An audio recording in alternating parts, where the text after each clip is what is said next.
Hello, so this is going to be a, as quick as I can, quick fire tutorial, although I will ramble, about editing a video. So firstly, getting footage off your camera. I'm going to use one of the cameras we've got in college, the Sony ZV-E10 or whatever it is, and getting audio off one of the Zoom recorders and syncing them up to make magic. Okay, so first of all, to get the footage off your camera, you will need, unless you've got an SD card reader on your computer, which is rarer and rarer these days, you'll need a USB-C cable. So it's USB-C, if you don't know, it's one that looks like that at the end and connects to these cameras somewhere.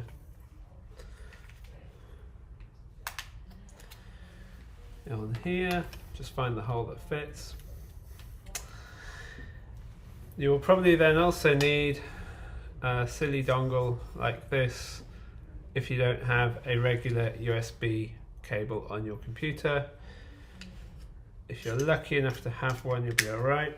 If you don't have one, I imagine you probably own something like this. If you don't own something like this, let me know and I will do my best to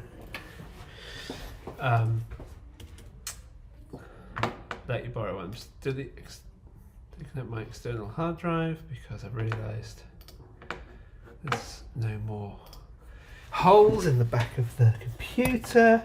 Technology is meant to get better as it goes on, but it doesn't. It gets so okay. Right. So I've plugged my USB-C into the camera and it's come up with a funny thing on the back. If you've not seen that thing before, just kind of ignore this, click OK. Right, and it comes up USB mode mass storage. Okay, so that means you have to go to your Finder or Windows Explorer if you're on Windows, and I'm keeping this open, by the way, just so you can know why. It's crazy. So on the side in your Finder, you should somewhere, it can pop up as an external drive. It should say no name. In theory, everything should appear in DCIM and live in here. That doesn't always happen, and this might just be all the photos that this person has taken. Yep. Okay. For some reason it's saving stuff into private. I'm going to have to check some of these things, but if you can't find it in there, don't freak out. It doesn't necessarily mean your videos didn't record. Go into M4 root, go into clip, and then you'll see a load of MP4s, which are the video files, and XML, and that's just kind of, the XML is just a load of weird data about the files. So don't worry too much about those.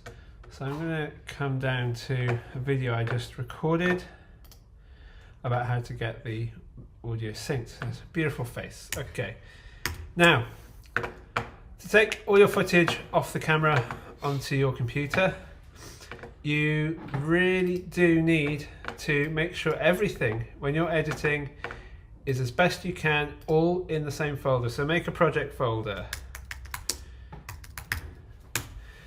and if you're really anal and want to keep organized, I would make an extra folder in here and call this either raw footage,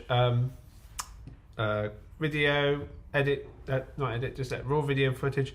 I'm going to call it rushes, simply because in the media world, the rushes are the raw videos. Before you've edited them, they're the stuff that's straight out of the camera, and you put them together, then you start chopping them up. You put the bits you don't want and bits you do want in different bins or folders nowadays. And then you can start coming out. So there's the video I've got. Great. So for this project, that's all the video I've got right at the minute. I'm going to get some more stuff in a bit. That's fine. Cool. So I'm going to eject that. For some reason, it mounts two little drives on. I'm not really sure why these cameras do that. I think there is some internal storage as well as external storage. So I'm going to take that out. Then I'm going to get the So I'm going to hide this so you can see my face. There we are. Now, what am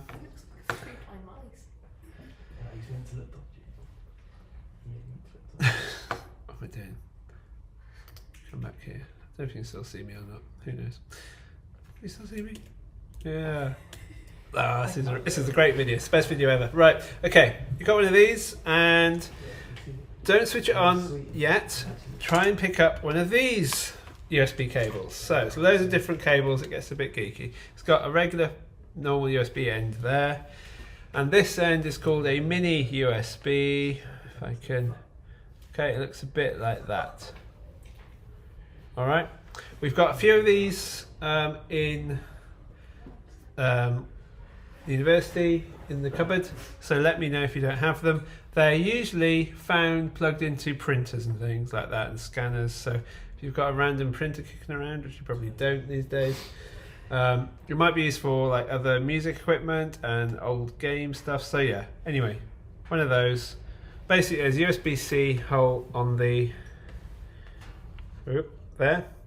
Needs to go in there. So stick that in there. Again, it's got a big fat USB, so stick it in your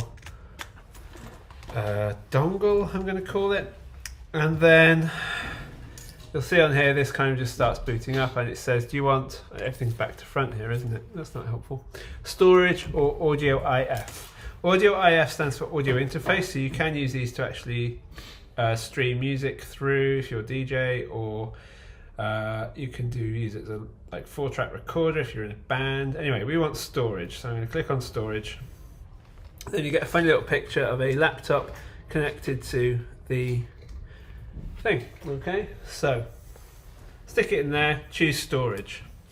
You don't even need batteries in the back of this to do that. Now,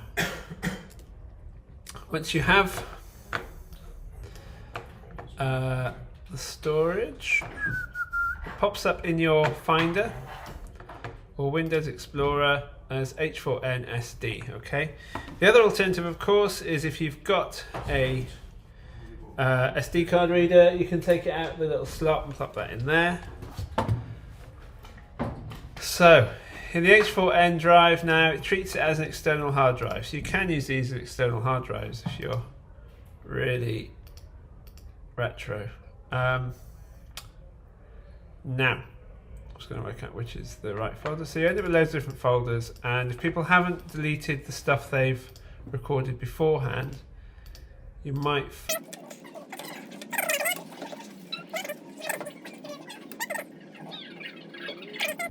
Is this me? Yeah, that's me. Right, it's really low, quiet recording, so that's not helpful. But let's see what we can do. So I'm going to copy that, find my other folder that I've just made where everything's going to live now, so it's in video edit. By the way, don't save everything on your desktop. Just make sure, ideally you want this on a little external hard drive. If you don't, and make sure you've got enough space on your computer, or you're going to end in pain and stuff. I'm going to make another little folder in here for, any guesses? Audio, yeah, or sound, whichever you are happy with. And this would be where, if you're saving anything off the camera, and also if you've got any other background music, any sound effects, things like that, they should all end up in there at some point, just to keep yourselves organised. Video can get really messy, very confusing, and you don't want anything just sort of spread over your computer. Partly because if you end up, say you're editing on one of the iMacs in here, if you then start editing somewhere else, if your files that you're editing with, the video or audio, aren't all together on the computer that you're working from, it will break. Okay, so when you import video and sound into Premiere Pro, it doesn't bring them into the software, it just links to them. So it can still see where they live on your computer. So if you then use a different computer, or you haven't got the files like locally, it won't know where they are, and it just won't work. Okay? So it's really important to keep everything together. I can't stress that enough. So now I've got my audio in here, which is really quiet at the moment, which is not helpful. Okay, that's terrible. Oh well. And I've got my video, which is me saying hello. Right. I hope that's not the one with me swearing on. We'll see. Anyway, right. Now I'm going to eject the H4n SD because I've got the audio on my computer. Shouldn't actually. Yep. You have to just make sure it's all fully copied over. Right. Finally, let's go into Premiere Pro. Okay. Are you still trying to install it? 80%, yeah, 81. 81%? Okay. I'm going to start very slowly. Okay. And this has been recorded anyway, so if you need to go back. So make notes. Open up a new project. I'm just going to close everything else on here because it's going to be distracting otherwise, or hide it at least. Got Adobe Audition open, that's funny. Why have I done that? Okay, back to Premiere. So, new project, I'm going to call this Wednesday Edit Tutorial. There you go. Location, this is important. If you haven't used Premiere before, it will save it in a random Premiere folder somewhere on your documents folder, and you'll never find it, and you'll be sad. So I'm going to make sure this goes into my video edit folder, which is here. And I'm just going to save it wherever it lives. I could make another folder if I was to be really anal called edit, but I think this is enough folders for now because I'll probably make another one with exporting to export my videos with later. So for now I'm going to leave my main edit in here. I'm happy with that. Template, you can go in and start finding other random templates. So if you're using, for instance, if you're doing one for your personal stuff or you're breaking this down into little social media projects, you might want to do a little social media template. I think there's an option obviously to do a portrait one or not. And if your main video anyway is going as a portrait kind of real type thing, you might want to start there anyway. But I would always, no matter what you're doing, start with none and do it yourself from the start. Skip import mode. I find the import mode they've brought in very confusing because it brings up loads of Adobe stock footage, and then trying to find your footage amongst that can be a pain in the ass. So skip import mode is my 100% recommendation. I'll show you what it looks like. If you don't skip it, you end up with this place, and you end up with like, people skateboarding, which is lovely. Then you've got to go in and find all your stuff. It just gets really horrible. So I usually skip. What the heck is all stock stuff? That's funny. Right. So I don't think I've used Premiere on this. This map thinks that they've updated it a little bit, which is okay. Let me just double check this looks okay on the Pinupto thing. Yeah, fine. So we don't want any of this. We want to find our project, and if you can't see it, there's these three little burger menu lines. No, that's not right. It's fine. It's over there. Project. The layer I like to use, if I go to window, when you first start, you'll end up with a layout that looks like this called Learning. It's got a really handy bit on the side with loads of tutorials. So if in doubt, you can always have a little search and you'll pick up some Adobe tutorial videos, okay? Or it'll take you to a website showing you how to do it. I do also have just so you know, I'll tell you now, otherwise I forget. In Moodle, I think you guys have still got access to mobile filmmaking. See if you can find it. If not, I think Jenny's got these anyway, but there is a folder somewhere. Let me come out of edit mode. Is that from first year? Yep. Yeah, I can access those modules. Cool. Well, video editing basics. You can't. Yeah. Can. I think they were hidden again, but I've opened them. So I'll double check after this. video editing tutorials. I'll make sure Jenny's got this link anyway, or I can email it to everyone. In here, basically, I've got a little YouTube playlist. There's a little Adobe page, obviously. And if you go over Adobe, there's a whole Learn section. It's really good. But I've got a YouTube playlist here of stuff that's a mixture of things I've made. Okay, it's me rambling on with my dulcet tones about do this, do this, do this. And then as I find interesting videos on YouTube about how to edit certain bits, usually because I don't know how to do something, I'll Google it and I go, oh, that's handy. I'll stick it in this playlist. So this playlist I just constantly keep updating. Okay, I haven't done it for a while, admittedly, but I do try and remember to. I've also got a Instagram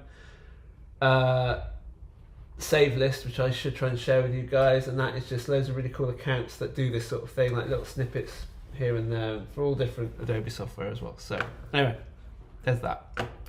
So I've got this here. I'm going to come at this learn bit. My favorite workspace is all panels. I know I can get to pretty much anything I want here. And things can get a bit lost, but I will show you how to find them again. If you want to get rid of these, you can just do that. Let's move that down there. There we go. Right. This is my project folder. This is where I want to bring all my stuff. I can add my media. I can either click import media and it'll ask me where I want to plop it, or I just usually go to Finder and I'm going to drag in my audio folder and my rushes folder, and it should make a little, what are called bins. So if you ever go here, it says new bin, this little folder. It's called a bin because back in the old days of Hollywood, they would have two big plastic drums and loads of actual 35mm film, and they would literally have a bin for rushes. They'd chuck them all in. They'd have another bin to pull out what they wanted and chop up some good bits, and bits they didn't want they threw in another bin. Then they'd have a bin then of stuff they liked and stuff they didn't like. So yeah, we don't have bins anymore, we've got folders. So next thing we're going to do is I'm going to look at my video here. Now, for some reason it's 25 frames a second, that's good. You may have found you've edited it in a funny frame rate. You might have had 50 frames a second, which is not a big deal. It just will look a bit different, but it does give you option to kind of slow-mo in places if you need to. But I've got 25 frames a second, and I think I've shot it at 1080p. Yep, 1920 by 1080p. That is fine. I'm going to set up a little timeline that's the same sort of thing. What I wouldn't recommend doing is just dragging this video into here. It will make a timeline and it'll be absolutely fine, but what happens with that, let's delete this little timeline here. What happens with that is if you end up bringing in any other video from something else, say you've got stuff on phones, iPads, when you bring them in, it all go like, oh, do you want to do this? It's all a bit changed, different, so it's a bit weird. So you need to know what you're working on. So I'm going to set up a new sequence, file, new sequence. And sequence is the timeline. And there's a few different options here, but HD is going to be fine for this. We don't need 4K. And you go HD, 1080p, and I want the timeline to be 25 frames a second. Okay, even if you shot at 50 frames a second, I'd probably recommend going for 25 frames, and we can deal with the 50 frames another time. If you're doing that and you drop your stuff in, it's going all really slow motion, talk to me, give me an email, and I will see if we can work. There are other ways to sort of change it. You can reformat the video so it'll fit happily with whatever timeline it's in. So that way we know the frame rates, we know the size, and we can then change video accordingly. I've got a timeline here, or a sequence there. I could rename this sequence. I'm going to, and call it Tutorial 101. And I'm going to bring the video in. So, I've got my audio here and my sound. Now, they both start at two different places, I've realised. I've got a whole bit here. So on the video, you've got me going, hello. So I'm going to use that as my kind of my marker point. A remix. James Bond. This bit here, so this starts at, if I just get rid of that, if I double click on here, this is a good place to sort of start in points and out points on your clips.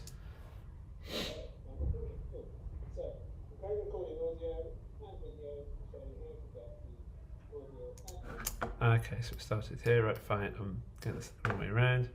So that starts in the normal hello. Right, come back to the beginning of that hello. I'm going to make I as an in point.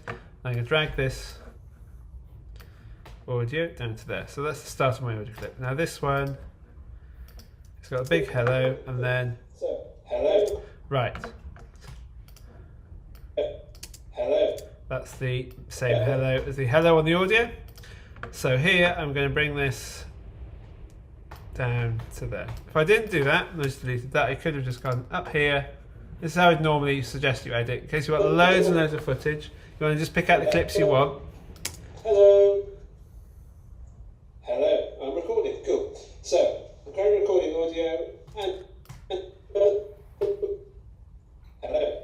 That's the hello I want. Right, so I'm going to press I here. I'm going to bring all this down to here. And now I think I should be able to sync these up. So select both of them, right click, actually unmute that one, right click and go down to synchronize. And I want to synchronize from the audio track, not the clip start. So I'm going to go for the audio track, channel 1.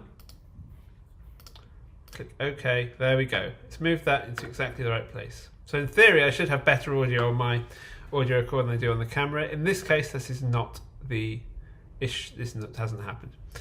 If I need to boost up the volume on my audio here, I'm going to go up to the top layer here, and there should be an audio track mixer.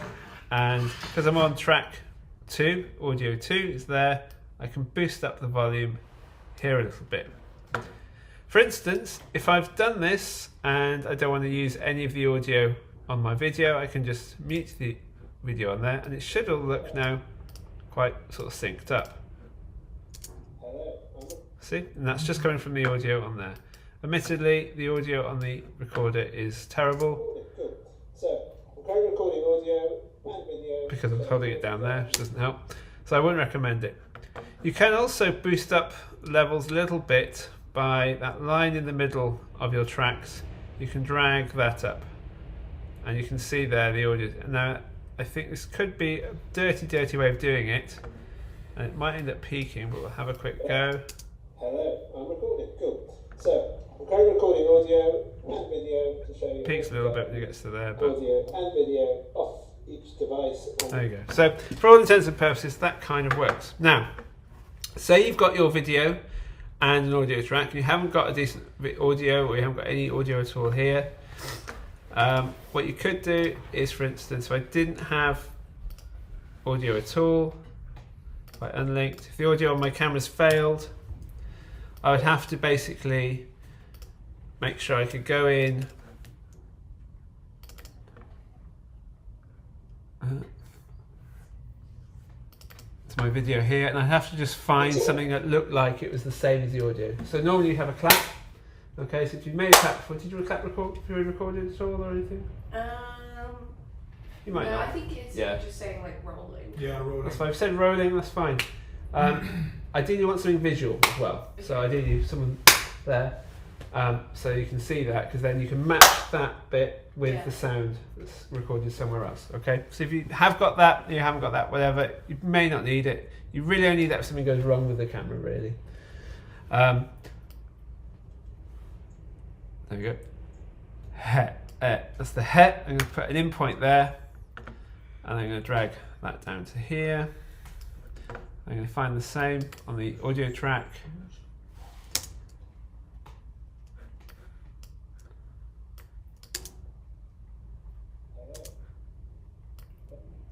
I reckon it's about there. I'm going to get I for in point there. I'm going to drag that down to here. And now in theory, if I select both of these, synchronize, clip start, let's see if this works. There we go. So I did that kind of by sight, and then just trying to have in points and out points, and then means I can just think about it. So I would try and do this if you can. If you want to make sure you've got separate audio tracks and video tracks, and you need them synced, do it when you've got the big long rushes, because then you can link everything up that way. Otherwise you're trying to link up individual bits, and that just gets double the work. Okay. Now you've got these, but these are two now individual tracks, okay, which can get a bit tricky. What you can do is select both of these, and I think we can link them. We can't, because at the moment I've got the audio here. If I unlink maybe this audio, if I right click unlink, there is also a little button up there you can press which unlinks things, but I find that gets a bit tricky, because you might sometimes, you've got to re-click it to relink them. It gets a bit awkward, so I don't like doing it that way, but it's possible. So I've got that and that. Now I'm not sure if I can link these or not. If I can't, yep, I can link. So now these are linked, they behave as audio. I'm going to actually bring that audio track up to there. So I've essentially created an audio track now for my video. And if I cut my video at any point, it still treats these as a single audio and video track. Okay, cool. Right. That was that. Sorry that took so long. So once you've got your video in there, you should know to a degree how to cut things by now. One thing I would recommend doing is, for instance, if I grab some video off, so delete all these. Quickly grab some video from my hard drive, so I haven't got any on this computer. Whatever. Now, I might have, if I've got any decent video, it might be a bit random.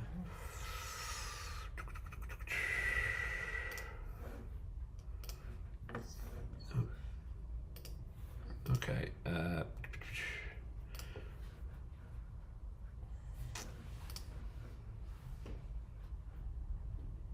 Grab some audio, some video off here.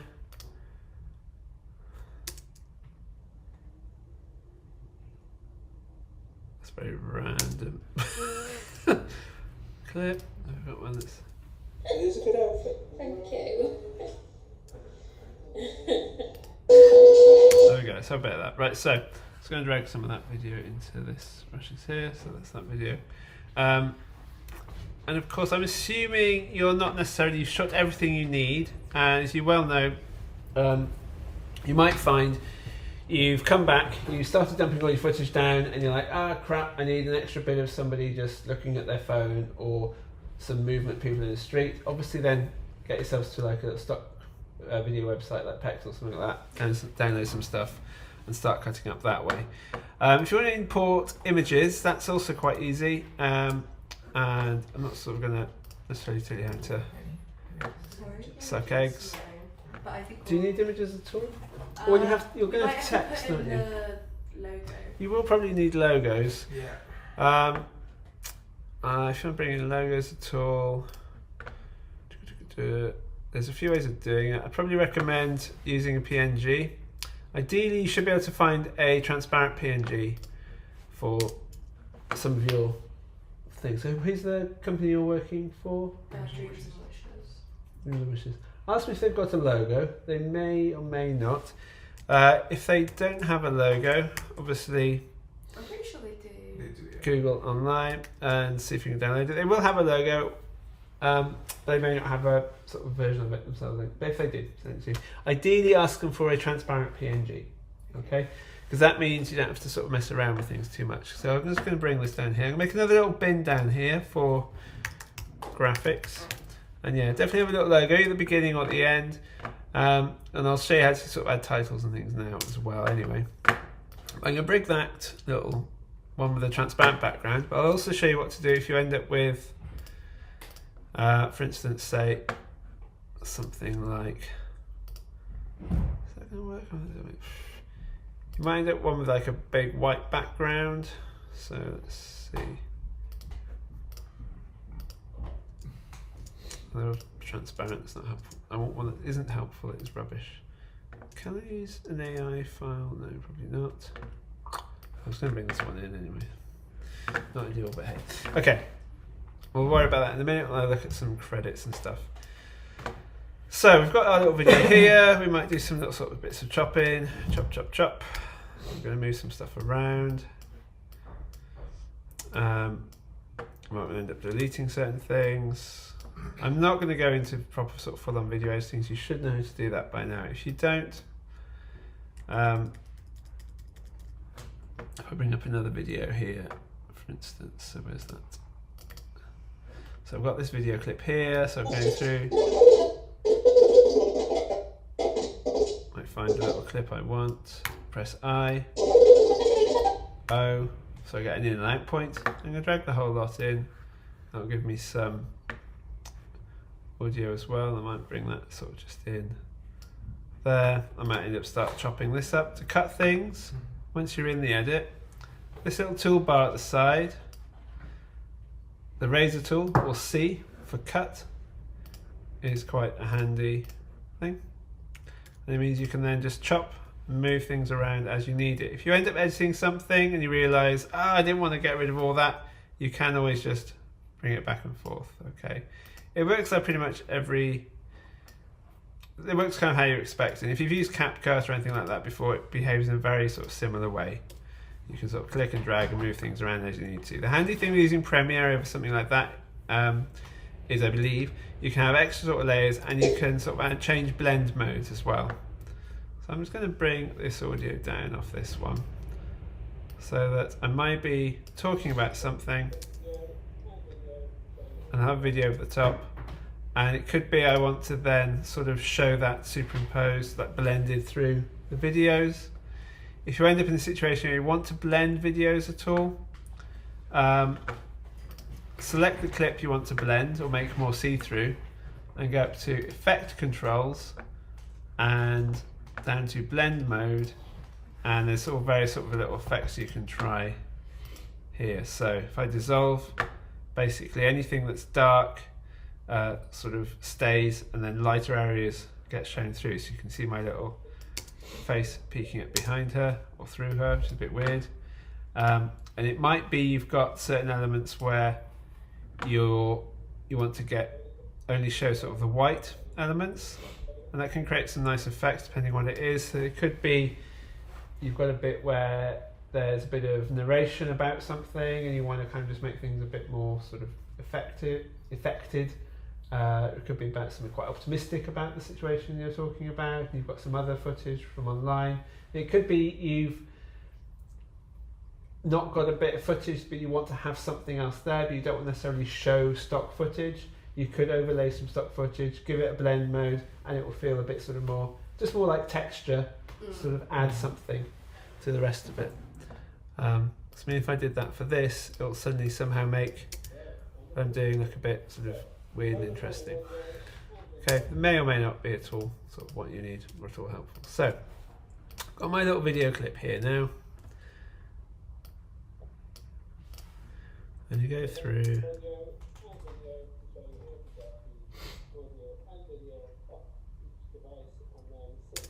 It might be while I'm talking, I want to add in maybe an image about something to show what I'm talking about, or another bit of video, and obviously then just bring it over the top. But make sure the audio is hidden there. So for instance, if I want to just bring in another clip from here, I don't want the audio necessarily, and click I and O. If I want to drag this without the audio, I can just click the little film strip. And it might be I just want a tiny little clip of that popping up. I'll just chop those up. I'm going to delete those so they come in at the certain points I need.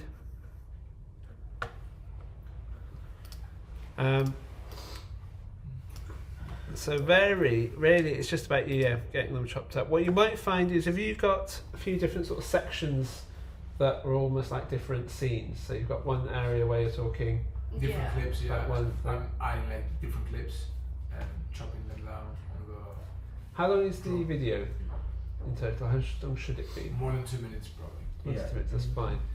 I was going to say it was more like 5 minutes or so, and you've got sort of very different chapters. It is worth almost creating a different timeline sometimes, but I don't think you're going to need to do that at all for this. Okay.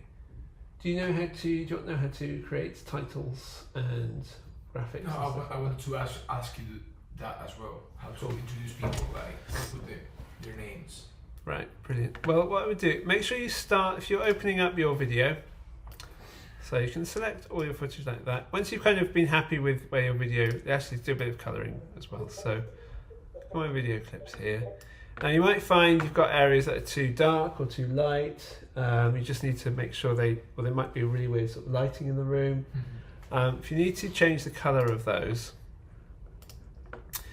if you can't find it anywhere here, you should be able to find the effects panel. If you can't find something, generally if you go up to Window and search for it, so say effects isn't highlighted, you can't find it anywhere, click on effects and it should basically get highlighted.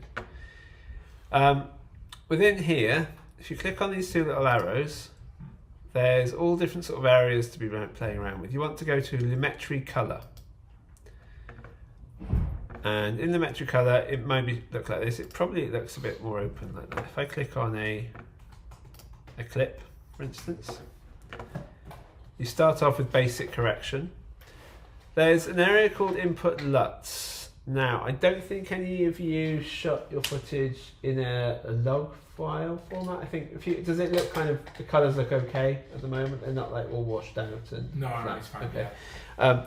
If anyone ended up accidentally triggering log footage, it's called S-log, it will look really sort of flat and washed out. You need to add a lookup table, which is what a LUT is, and that basically it's from the camera manufacturers, and that gives it a nice sort of colouring.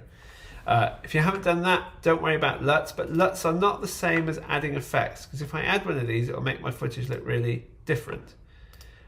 Don't add LUTs just to make it look interesting and crazy, okay? LUTs are for a very different purpose, so don't do that at all unless you need to. If your footage looks really weird at the camera, get in touch with me and I'll see if we can work out what's wrong.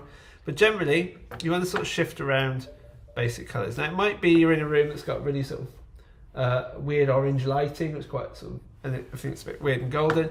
The first thing you want to do is set your white balance. So if you click on the little eyedropper, I'm just going to hide that a sec, and find something on the screen that is that should be white. I'm going to just go for the wall for now. That's very, very subtle. It's already quite white. For instance, if I was thinking, actually, no, that's a bit white, it'll shift it. You can't quite see the difference, but it is making a very subtle change. If I did it on my teeth, for instance, it makes everything look very weird. So my teeth are slightly yellow. Okay, does that make sense? And if I click on the white wall, it makes everything look nice. Obviously, it doesn't work with this footage, but if you're doing it somewhere else, it can make quite a lot of difference. What if I was to do it with this, for instance, go to edit effect controls, screen, normal. If I decide that that's meant to be white, it obviously changes the colour tone of everything. So that's quite nice. I think it could do with a bit of contrast. It looks a bit flat and a bit sort of boring. So I'm just going to increase the contrast a bit, and it'll sort of separate the blacks and the whites, or the dark areas and lighter areas a little bit. Don't push it too much, actually. Exposure, it might be that you've underexposed, you're in a dark room. Bring that up. Don't overdo it. What you don't want is you can see the areas that are almost, there's no detail at all. Yeah. Don't go that high. It's better to have it be darker and be able to see the details than it to be blown out. Yeah. If you need to kind of increase some of that information, the next area to look at is possibly highlights. And again, if something is blown out and you don't want to brighten it without making it look too much, bring the highlights down, and then you can maybe increase the exposure a little bit. Maybe that's too much, actually. And shadows, if you bring it this way, it darkens the shadows. This way will sort of wash things out. That can also help you find a bit more detail if you need to. Mm-hmm. And then the whites literally just brings the whites up again. That can blow things out, so make sure they're not being blown out. I'm trying to get rid of the harsh reflection on the TV screen there, so that's not blown out. And then blacks, again, I bring this down usually just to make things that should look black actually black. Again, you might want to shift that if you want to change it creatively to make it look different, but I would generally, for your basic color correction, make it look nice and normal. When you go down to creative, this is where you can play around with things a little bit more. There's faded film, and that'll kind of wash things out, but in a retro sort of way. It's a bit heavy-handed, but it might be a look that you want. There is also these looks. Now these can be used for effects, okay? And the first load at the top, they're all kind of meant to emulate different film stock, and they can look okay. Some of them are a bit much, but what you might find is one kind of changes the colours in a pleasing way, and you think, oh, I do kind of like that. What you can do is then change the intensity, so you kind of bring it down as much as you need to. And that is a good quick way to just give your footage a kind of a nice look. What I'd probably recommend doing is adding something like that at the end. So for now, I'm going to actually get rid of this. And make sure each of your video clips has the basic color correction. And make sure they look okay. If you've got clips that are out of the same camera, but you've already started chopping them up, And so they're sort of dotted around the timeline. You think, oh god, I have to go through each one and do that. I know that footage looks nice, whereas it's obviously very different from that. So I'm quite happy with that. I want to make sure the others match it, because at the moment they don't. This one's got a bit more of a brightness, very subtle, but it's a bit more together. So over here in effect controls, so if you're still on the source, go to effect controls. If you can't find effect controls, there's these two little arrows at the top. Click on those, find effect controls. Click on the clip you want to work with. And you've got all these other random bits and bobs. There's a bit about motion, which I'll show you a little bit in a second, which can be quite handy. Or the Lumetri color. Click on the FX, that'll hide it. Or you can just click on the Lumetri color there, copy it. So Control or Command C, or right click, copy, go to the other clip, and then paste. And you should be able to see a slight difference there. Make sure the clip you're pasting onto is also selected, and it'll paste on there. And that's an easy way to sort of change it. It could be you've done colour correction in one bit and then you change your mind, you might want to start pasting through this. It's a pain in the ass, but it can be done Should all the that way. footage have like the same? If it's at the same camera, it's in the same some situation, it should all look, sorry what? Should be like all the footage from the video have different like color grading, or should be like all together? If it's all out of, ideally do it all on one clip, and then if you chop it up it'll be fine. But if you've already started cutting the clips up, that's the best way to do it. I wouldn't do, if you've moved from different rooms and you're doing different bits, different times of the day, you'll have to do each bit sort of individually, okay? Otherwise it won't look quite right. For instance, if I wanted then to sort of colour grade that, I've got a lot of work to do here in terms of increasing the exposure, got a bit more contrast, I might actually bring up the highlights, bring up the whites, bring down the blacks.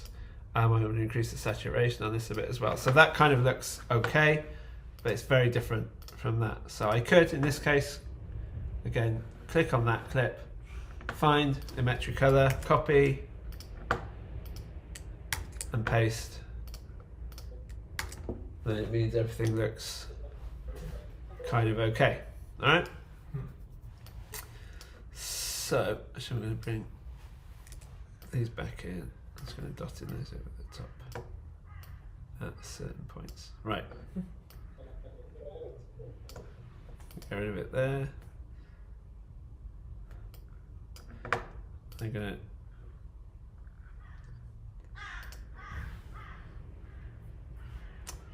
to unlink that.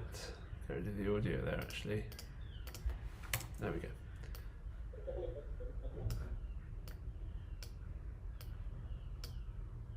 There we go. Right. So happy with my video-ish. What you might want to do is you've color corrected all your different clips, and you might want to then bring in an overall look. It's still using the Lumetri color, but you kind of add in another layer, and that is your color grading layer. Okay, just to give it a specific sort of feel and look. Down in the corner there of your source of your project file, click on New Item and go to Adjustment Layer. Just click OK, and up here it says Adjustment Layer. You might end up with a few of these, so I'm going to rename this as just Color 1. And this acts as like a see-through layer over the top of everything. It's almost like a piece of see-through plastic that you can paint on. So at the moment it's got nothing on it. Now I can add lots of things onto this. I can add different effects. So again, if I just go over here and go to Effects, and go to Video Effects. I wouldn't start getting lost in Video Effects unless you really need to and know what you want to do. But for instance, if I went to Distort, I could drag an effect onto that. And in theory, that should work. So if I, there we go. So now I've mirrored my video, and I've, instead of having to do it for individual clips, I've done it on a layer like that. Okay. And within this again, I can still chop it up in different spots. Use different effects. Yeah, So I could delete the effects off one of these, for instance. So I could go to mirror. I could either hide it there or I could just delete the effect. And so now that's mirrored, that one isn't, but then that's mirrored. Does that make sense?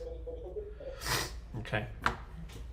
So that's not what I was going to do with the colour, so I'm going to undo. I was going to just add a look. So if I go to Lumetri Colour, if I select the clip, this suddenly magically appears. I'm going to go to Creative, and here I could start playing around with some of the looks and give it a sort of a slightly retro codec-y feel. There we go. I wouldn't ever do, oh, that's horrible actually, it's really bleached now. Let's just do that one, there we go. Oh, that's not good either. There we go, that'll be alright. There you go, so I've got a slightly more look here, and I might then think actually I need some more saturation overall. I want to change the contrast. Try not to sharpen your videos, it'll start looking really sort of artificial. Unless you really feel you have to, I wouldn't sharpen anything. Vibrance is like saturation, but kind of tries to keep skin tone okay to a degree. It's not in this case, but I've added an effect. I wouldn't start playing with a lot of these sort of color grading elements unless you've completed your edit, you've got loads of time free, and you really want to know about color grading. It is a rabbit hole, and once you start color grading, it gets really crazy because you're there, you're kind of tweaking it around, you think, oh yeah, that looks really amazing. Then you go away from your computer and everything else just looks a bit weird and flat, and then you go back to the computer and oh my god, what have I done? It's really like weird in colours and strange and blue. So only go that route if you want to, but there are billions of YouTube tutorials out there to play with, and you can do all sorts of crazy things and isolate different colours, and it can be really useful. But I would definitely suggest a little bit at the end, either if it's just colour correction overall, again a bit more changing the overall feel, just because that will help tie everything else together, because everything is shot different places, different times, it just brings everything, looks like one piece of work. Okay. It could be as well, if you're doing some editing, it might be brought in a little video and you'll find that it's not quite the right size. So for instance, I've got a feeling those aren't they 4K? There we go. These videos I've brought in, they're 4K. So they're bigger than our timeline. So if I click on these again, this effect controls panel up here, it's different than bringing in the effects, which is over here. This controls basically everything that your clip does, and it's not just effects. So for instance, here I've got a scale area, and I can drag that down and make sure that the video fits where I want it. Okay, and it might be your video is too small, so you need to increase it a little bit. Try not to make things bigger, they can look a bit nasty, but if you've got no choice, then so be it, that will be absolutely okay. It might be you need to shift the position around a bit slightly. So if you do have a massive video, I'm going to keep it cropped, so you actually shot something in 4K, but what you're looking at is over one side. You could always start sort of moving it around so that it works for you there with the position. You can also animate these elements to a little bit, to a degree, so if you want to bring in any movement and you need to for whatever reason, and it adds to your story, so it might be you've got an image you want to bring it in, or a bit of video you want to zoom it in. If you click on your clip, I want to change the scale slightly. You see up here there's another playhead, the blue playhead, and as you drag that, it mirrors what's going on down here. Because this clip selected, it's only the clip at this bit here, it doesn't do the whole timeline, okay? So at the beginning I might want to start off at 100%, so it's the full thing, and towards the end of the clip I want to zoom out. If you want something to happen, you can add what's called a keyframe. So a keyframe is an essential frame in animation that tells you when things are changing. Okay, so the beginning of a movement, the end of a movement, or how something's going to shift. And it basically adds in the rest of the animation in between for you. So there's a little stopwatch. That's what this circle is meant to represent, is an analog stopwatch. So if I click that, it creates a little diamond here. You can only see half the diamond because it's the edge of the clip. And that is a keyframe. All right, so at the moment it's 100%. If I scroll to the end of the clip, I could zoom this out by clicking and dragging, and I could even just go like that, all the way to nothing. And it means then when I move that, I've animated the clip. Okay. Now that animation can be applied, as you can see, wherever you see a toggle, like a stopwatch. So that means I can animate the rotation. The anchor point is sort of, don't worry too much about that for this right now, but I can animate things being cropped, so you can crop stuff in and out that way. It means you could layer up, if you wanted an area where you had multiple videos in a grid, you could basically resize a load of videos and just layer them in Premiere and start playing around that way. Okay, that makes sense? Or you could just crop them. You can also animate the opacity of something, so it fades out that way. That is not how to do a transition though, or a fade. I'll show you that in a second. And you can either, can you animate? No, you can't animate. You can animate some effects. So for instance, if I brought in the mirror effect again here, or if I brought it in for this one actually, and at the bottom, you can animate those as well. So I could, for instance, here, there's nothing happening, and then by the end of the clip, it ends up like that. Oh, what happened? I didn't add the. Well, that has worked just really slowly and strangely. Okay. Okay. So you can animate anything that you see the stopwatch on, which can be really handy.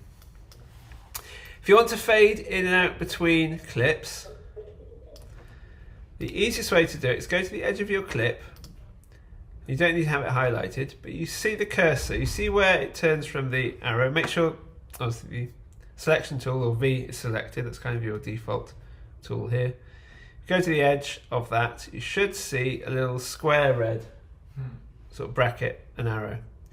If you right click on that and apply default transitions, it brings in a fade. Now that comes from, if I go to the effects panel here, go to video transitions and dissolve, the default transition is the cross dissolve. And I know it's default because it's got that blue.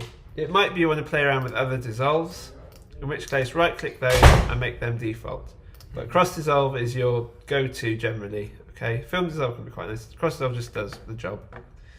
And if you feel it's a bit too long or too short, if you press plus on the keyboard, once you've selected this, you'll zoom in. Minus zooms out.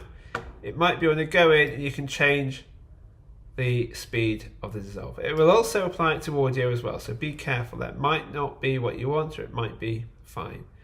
It might How be do on you a. keep them separate, like the transition from the audio? You can't really, Okay. but you can just delete the transition here. So if I select that, delete that, or get rid of it completely. When you hover over the edge of an audio clip, though, anyway, you see that little square that's chopped in half? If you click and drag that, that will create a slight fade in for you, and that gives you a little more control. Okay. So if I go up here now and apply default transitions, it means everything can be faded in that. It might be I don't want to do any more fading now until I zoom out again by pressing minus, apply default transition there, and I want one here. It's applied it there, but I'm not too fussed about that. But I'm gonna, oops. That'll be the end of my video. So I'll be happy with that. Right, I'm going to add in some titles. Select everything. And just drag this out a little bit. I can always come back in and sort of move that around, but I'm just going to click and drag everything at the minute. And I'll add in some titles. Press T, and it gives you a little T cursor. I can click and drag up here. What will happen is it creates a new layer that says graphic in it. If I click in that layer and say whatever I want to say, this text in here now can be, I just press I can either highlight it and change in effect controls, text appears, It says what the text is. You've got a few different ones. This is welcome to the video. If I twizzle that down, I can change the font. I can change the weight of the font. I can change the size of the font, and etc. Okay, there's loads you can deep into. I can change the color if I really wanted, which is lovely. I want to change the stroke, give it a stroke, which is the outline. Again, you could get ridiculous. I wouldn't recommend it, but you know, what the hell. So I wouldn't do any of these normally. You can change the background, which gives it a square around it. It all gets a bit nasty. You can add a drop shadow. It's nasty. But don't do any of that, ideally. Just keep it simple, if in doubt. It might be I need a graphic in here as well, in which case, if you grab one of your graphics that you've already got, I can drop this in here. Oh no, drop it into your timeline. And it means I've got a little logo there. That's a bit too big, it's in the wrong place. So again, I'm going to select my graphic layer, go back up to Effect Controls, I'm going to resize that, and I'm going to move that down to there. I'm going to add in a fade in, maybe not.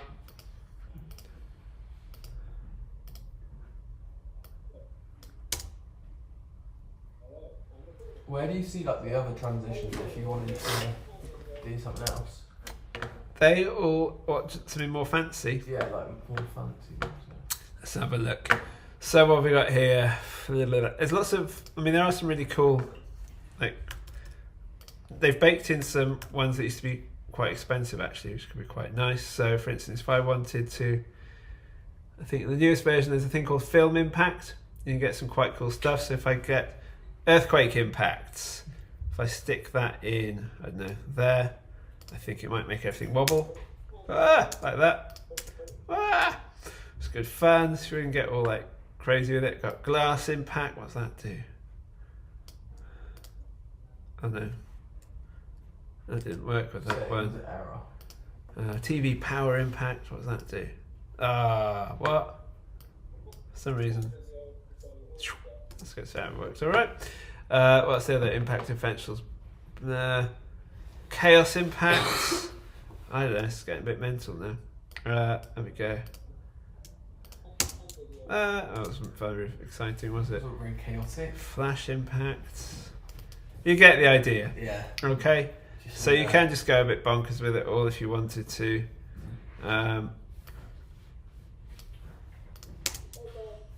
There we go, that sort of thing. Okay.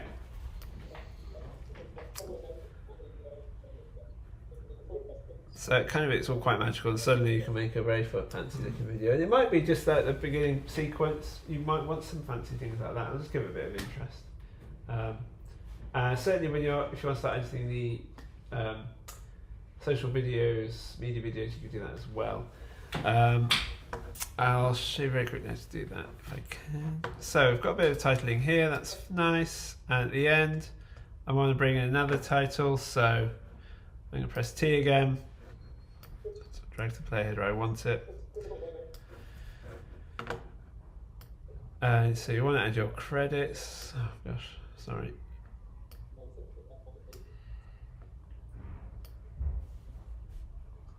Okay, so maybe back there, press T, and here's where you say, oops.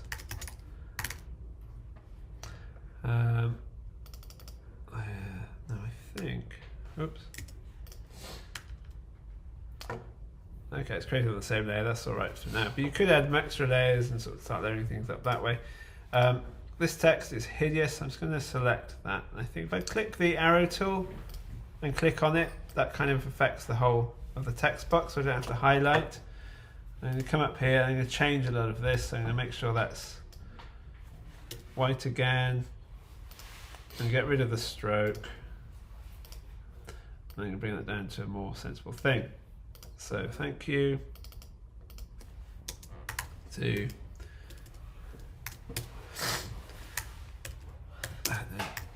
everyone involved And then you might want to either add everyone's names in that one piece, or it could be you want to add another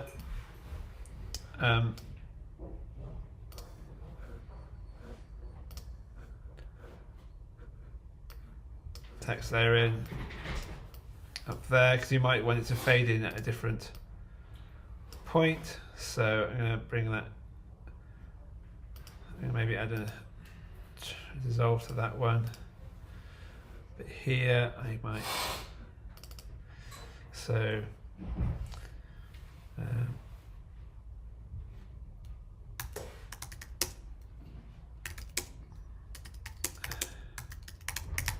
we go. So now I've got 2 layers, and then we might want to do that sort of thing, or not. Just have everything on one page is a lot easier. This is likely also going to be where you'll want to bring in your logo. So if you've got a white transparent logo here, it might be using, you don't do it on black, you have a white background for the whole thing. It's entirely up to you really. I wouldn't recommend it, but it might look right for whatever it is you're doing. I've done it a few times with some videos, but more of a stylistic way. Normally I'd recommend just keeping it simple, just white text on black. It might be an image you've got given is slightly weird, like maybe sort of all blue. If this is the case, I would probably recommend actually going to something like Photoshop first, or even Adobe Express, deleting the background on that, and then exporting it back out as a PNG. If you've noticed it in Adobe Express, or if you've not used Adobe Express before, I would recommend it. It's very handy for this sort of thing, if nothing else. It's very handy for social media stuff as well. But for instance, you can click plus, upload media. If I quickly find that logo, it's in Niptino. Okay, maybe I want that one. I'll upload that. Remove background.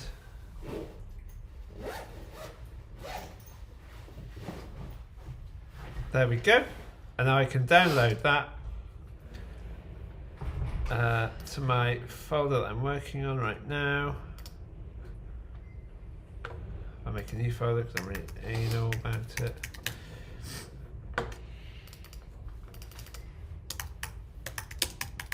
Bird logo.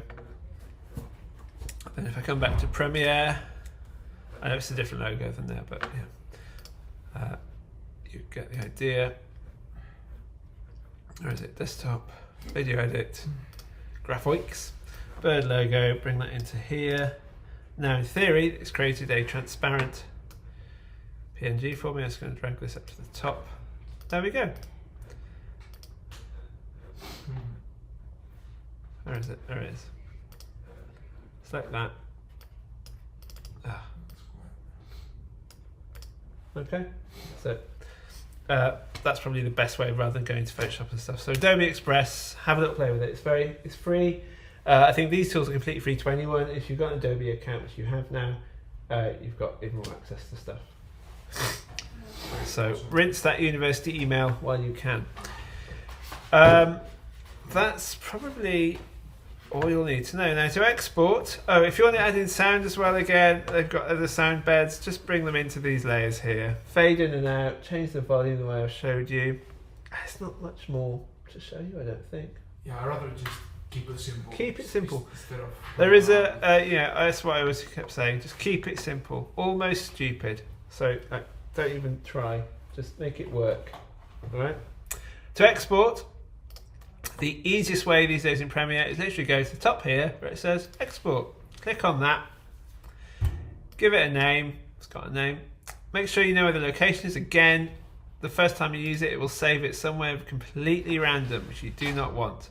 Just save it in a different folder. I don't want, so I'm going to go video edit. I'm going to make a new folder because it might be you're doing a load of editing and you keep putting out new versions. So I'm going to call this version 1. No, not version 12. Version 1.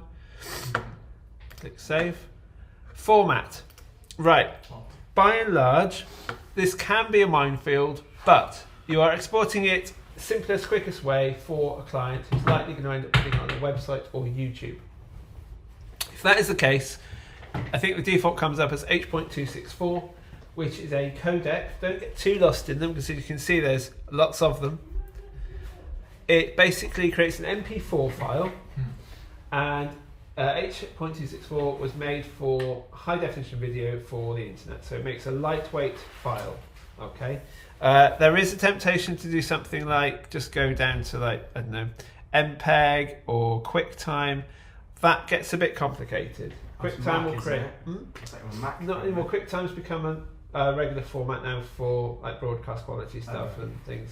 So that will create a MOV file, but it's not compressed, or not as compressed as a MP4. But for YouTube and etc., H.264 is what's expected, unless your client says, "Can we have it in this format?" Okay. If that is the case and you're not sure, do just get in touch, because I have got very confused by things like this before, and it just gets a bit crazy. And making sure it works and it's not a billion gigabytes can be tricky. So click on that. I'm happy, and as long as your video isn't more than like, I don't know, 3 minutes, it shouldn't take more than about 10 minutes or so to export. Well, I've made videos that are 10 minutes long and they've taken 24 hours to export, but that was just my own. That was just for stupid layers, and it was an old computer.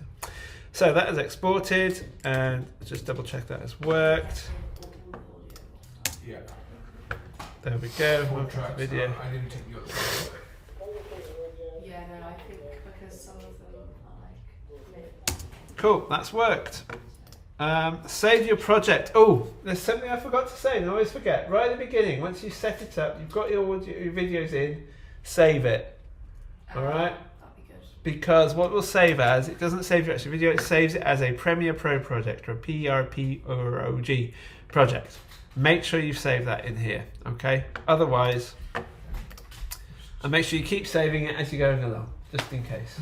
Especially on the laptop and you've got to plug it in or something like that, and suddenly you go make a cup of tea, come back, and it's run out of juice. Okay, I think that's about it. I've probably forgotten loads and loads of stuff. I will make sure I email out everyone a link to the other tutorials that are out there that I've made previously. And at the end of the day, I edit video. I probably end up editing a video at least once every 2 weeks for something or other, and I'll forget how to do something, or I'll want to try something new, or I'll see something someone else has done. I don't know how to do it. I go to YouTube. Okay, at the end of the day. If you think I will be able to just easily just tell you, certainly if it's anything related to the university in terms of the equipment we've got here, or you just can't remember how to get something in, don't worry, email me, okay? It's easier. But YouTube is your friend, and because Adobe update the software every couple of months now, it gets a bit crazy. I'll bring in new features, I'll move something, I'll get rid of something, and it won't necessarily link up to any of the tutorials that you'll find. So YouTube, you'll find a newer tutorial. There's a person called Premiere Gal. She's a bit annoying, but it's just because hi, I'm Premiere Gal. But she is really lovely and she knows her stuff.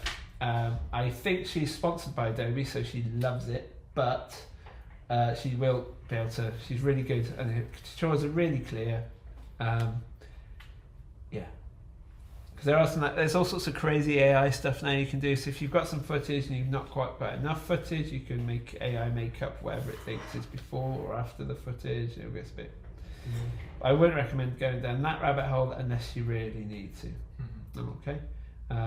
If you use any AI in your video stuff, it's fine generally, because you're not necessarily making up new stuff. So I wouldn't just make a whole pretend AI video, obviously. But if it's a tool in Adobe, you can't really escape it. So don't worry. You won't get penalised, is what I'm trying to say. Okay. Cheers. Good luck. I hope it wasn't too confusing, and I hope there's something in there that was useful.